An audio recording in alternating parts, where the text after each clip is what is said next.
ആരാധിക്കുമ്പോൾ സൗഖ്യം, ആരാധിക്കുമ്പോൾ വിടുതൽ, ആരാധിക്കുമ്പോൾ സൗഖ്യം.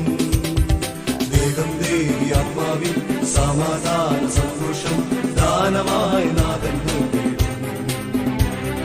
ദേഹം ദേവി ആത്മാവിൽ സമാധാന സന്തോഷം ദാനമായി നാഥൻ നൽകിടും.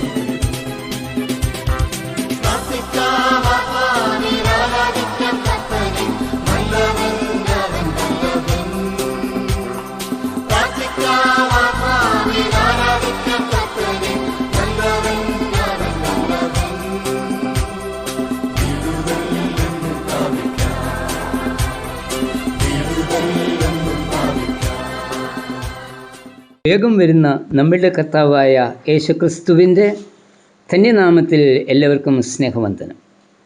മനുഷ്യന് ദൈവത്തിൽ നിന്നും ലഭിക്കുന്ന ദാനമാണ് സൗഖ്യം. ദൈവമനുഷ്യന് നൽകിയ ഉടമ്പടിയിൽ ഞാൻ നിന്നെ സൗഖ്യമാക്കുന്ന യഹോവ എന്ന് പറഞ്ഞിരിക്കുന്നത് പുറപ്പാട് 15:26.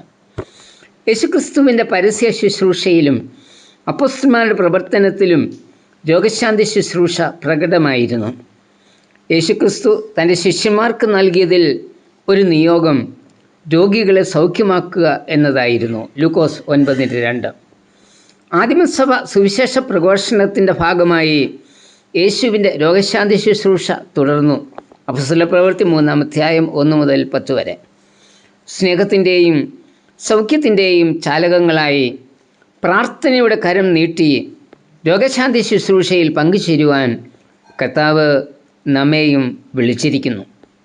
ലോകത്തോടുള്ള ദൈവസ്നേഹത്തിൻ്റെ പ്രകടമായ തെളിവാണ് നമ്മെ ഏൽപ്പിച്ചിരിക്കുന്ന രോഗശാന്തി ശുശ്രൂഷ.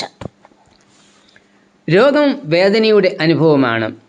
എങ്കിൽ തന്നെയും അത് പുറകിലേക്ക് തിരിഞ്ഞു നോക്കി ജീവിതത്തെ പരിശോധിച്ച് കുറവുകളെ കണ്ടെത്തി അവയെ ഏറ്റുപറഞ്ഞ് ഉപേക്ഷിക്കുന്നതിനുള്ള അവസരമാക്കണം. സങ്കീർത്തനം 119:71 നിന്റെ ചട്ടങ്ങൾ പഠിപ്പാൻ തക്കവണ്ണം ഞാൻ കഷ്ടതയിൽ ആയിരുന്നത് എനിക്ക് ഗുണമായി എന്ന് പറയുന്നത്. വില്യം ഷേക്സ്പിയർ രോഗത്തെക്കുറിച്ച് പറഞ്ഞത്, പ്രതികൂലങ്ങൾക്ക് അസാധ്യമായ പ്രയോജനമുണ്ട്.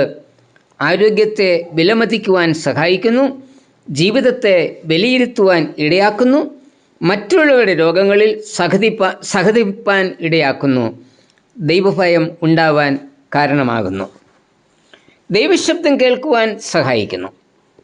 C.S. ലൂയിസിൻ്റെ ഭാഷയിൽ ബധിരത ബാധിച്ച ലോകത്തെ ഉണർത്തുവാനുള്ള ഉച്ചഭാഷിണിയാണ് കഷ്ടത. രോഗം മനുഷ്യരെ നല്ല മനുഷ്യരാക്കുന്നു എന്ന ക്യാൻസർ രോഗികളുടെ ഡോക്ടർ P.V. ഗംഗാധരൻ പറഞ്ഞത്. രോഗഭീതി നമ്മെ നല്ല മനുഷ്യരാക്കിയിട്ടുണ്ടോ അതോ ഹൃദയം കഠിനപ്പെടുവാൻ ഇടയാക്കിയിട്ടു? രോഗസാഹചര്യങ്ങളിൽ പകച്ചു നിൽക്കുകയല്ല, പ്രാർത്ഥിക്കണം, ദൈവ ഇഷ്ടത്തിന് വിറ്റുകൊടുക്കണം. സഭയുടെ രോഗശാന്തി ശുശ്രൂഷയെക്കുറിച്ച് രേഖപ്പെടുത്തിയിരിക്കുന്ന തിരുവചന ഭാഗമാണ് യാക്കോബ് 5:14-15 വാക്യങ്ങൾ. നിങ്ങളിൽ ദീനമായി കിടക്കുന്നവൻ സഭയിലെ മൂപ്പന്മാരെ വരുത്തട്ടെ, അവർ കർത്താവിൻ്റെ നാമത്തിൽ അവനെ എണ്ണ പൂശി അവന് വേണ്ടി പ്രാർത്ഥിക്കട്ടെ. എന്നാൽ വിശ്വാസത്തോടു കൂടിയ പ്രാർത്ഥന ദീനക്കാരനെ രക്ഷിക്കും, കർത്താവ് അവനെ എഴുന്നേൽപ്പിക്കും. അവൻ പാപം ചെയ്തിട്ടുണ്ടെങ്കിൽ അവനോട് ക്ഷമിക്കും. നീതിമാൻ്റെ ശ്രദ്ധയോടുകൂടിയ പ്രാർത്ഥന വളരെ ഫലിക്കുന്നു. രോഗസൗഖ്യത്തിന് വിശ്വാസത്തോടെ പ്രാർത്ഥിക്കണം, പാപം ഏറ്റുപറഞ്ഞ് പ്രാർത്ഥിക്കണം, ശ്രദ്ധയോട് സമർപ്പിച്ച് പ്രാർത്ഥിക്കണം. സഭയിൽ രോഗശാന്തി ശുശ്രൂഷ ഫലകരമാകുന്നില്ല എങ്കിൽ അതിൻ്റെ കാരണം വിശ്വാസത്തോട് സമർപ്പണത്തോട് പാപം ഏറ്റുപറഞ്ഞ് പ്രാർത്ഥിക്കുന്നില്ല എന്നതാണ്. 1998 മാർച്ച് മാസം പ്രസിദ്ധപ്പെടുത്തിയ റീഡേഴ്സ് ഡൈജസ്റ്റിൽ രേഖപ്പെടുത്തിയ ഒരു സംഭവം ഇവിടെ ഉദ്ധരിക്കട്ടെ. ക്യാൻസർ രോഗികളെ ചികിത്സിക്കുന്ന പ്രസിദ്ധമായ ആശുപത്രിയിലെ ആ വിഭാഗത്തിൻ്റെ തലവനായി ജോലി ചെയ്യുന്ന ഒരു ക്യാൻസർ സ്പെഷ്യലിസ്റ്റിൻ്റെ അനുഭവമാണ് അതിൽ ചേർത്തിരുന്നത്. അത്യാസന്ന നിലയിൽ കഴിയുന്ന രോഗിയെ സന്ദർശിക്കുവാൻ എല്ലാ ആഴ്ചയും 2 ദിവസം ഒരു പ്രാർത്ഥനാ ഗ്രൂപ്പിലുള്ളവർ വരുമായിരുന്നു. പ്രാർത്ഥനയിൽ വിശ്വാസമോ താല്പര്യമോ ഇല്ലാത്ത ഡോക്ടർ ഒരു ദിവസം അവരോട് പറഞ്ഞു, ഈ രോഗി കൂടി വന്നാൽ 3 മാസം കൂടി ജീവിച്ചിരിക്കും. പിന്നെ നിങ്ങൾ എന്തിനാണ് സമയം നഷ്ടപ്പെടുത്തുന്നത്? അതിന് അവർ നൽകിയ മറുപടി, യേശുക്രിസ്തു മരിച്ചവനെ ഉയർപ്പിച്ചവനാണ്, ഞങ്ങളുടെ ദൈവം സൗഖ്യം നൽകുന്നവനാണ്. കുറേ ദിവസം കഴിഞ്ഞപ്പോൾ ഡോക്ടർക്ക് 50 മൈൽ അകലെയുള്ള മറ്റൊരു ആശുപത്രിയിലേക്ക് മാറ്റമായി. 1 വർഷം കഴിഞ്ഞ് അദ്ദേഹം വീണ്ടും തിരികെ ആ ആശുപത്രിയിൽ തന്നെ എത്തി. അപ്പോൾ അവിടെയുള്ള ഒരു ജോലിക്കാരി പഴയ ക്യാൻസർ രോഗിയെക്കുറിച്ച് ഡോക്ടറോട് പറഞ്ഞു. ഡോക്ടർ അത്ഭുതത്തോട് ചോദിച്ചു, ഈസ് ഷീ സ്റ്റിൽ എലൈവ്? ആ സ്ത്രീ ഇപ്പോഴും ജീവിച്ചിരിക്കുന്നുവോ? ജോലിക്കാരി പറഞ്ഞു, ജീവിച്ചിരിക്കുന്നു എന്ന് മാത്രമല്ല, പൂർണ്ണ ആരോഗ്യവതിയായിരിക്കുന്നു. വിശ്വസിക്കുവാൻ കഴിയാതിരുന്ന ഡോക്ടർ സ്ത്രീയെ നേരിൽ കണ്ട് പരിശോധിച്ചു.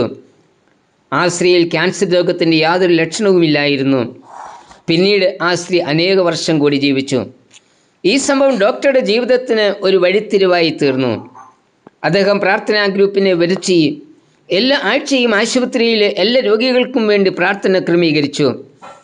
തുടർന്നുള്ള ഫലം അത്ഭുതകരമായിരുന്നു എന്ന സാക്ഷ്യം. ദൈവത്താൽ അസാധ്യമായത് ഒന്നുമില്ല. ഇതറിയാമെങ്കിലും പൂർണ്ണ വിശ്വാസത്തോടെ നാം പ്രാർത്ഥിക്കുന്നില്ല.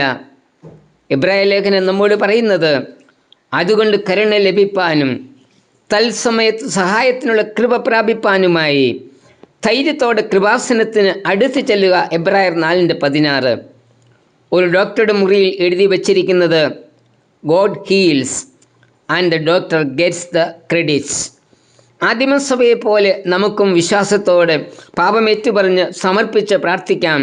ദൈവം അത്ഭുതം പ്രവർത്തിക്കും. കർത്താവെ, വിശ്വാസത്തോടെ പ്രാർത്ഥിപ്പാനും രോഗശാന്തി ശുശ്രൂഷയിൽ പങ്കുചേരുവാനും എന്നെയും ഒരുക്കണമേ. ആമേൻ. അടുത്തുപോകാതെ പ്രാർത്ഥിക്കാം, വിശ്വാസത്തോടെ പ്രാർത്ഥിക്കാം. അടുത്തുപോകാതെ പ്രാർത്ഥിക്കാം, വിശ്വാസത്തോടെ പ്രാർത്ഥിക്കാം. നീതിമാൻ പ്രാർത്ഥന, ശ്രദ്ധയുള്ള പ്രാർത്ഥന ഫലിക്കും. നീതിമാൻ പ്രാർത്ഥന, ശ്രദ്ധയുള്ള പ്രാർത്ഥന ഫലിക്കും.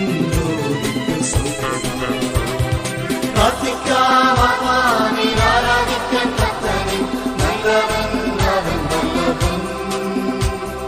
പ്രാർത്ഥിക്കാം, ആത്മാവിൽ ആരാധിക്കാൻ കർത്താവിൻ നല്ലവൻ അവൻ വല്ലഭൻ.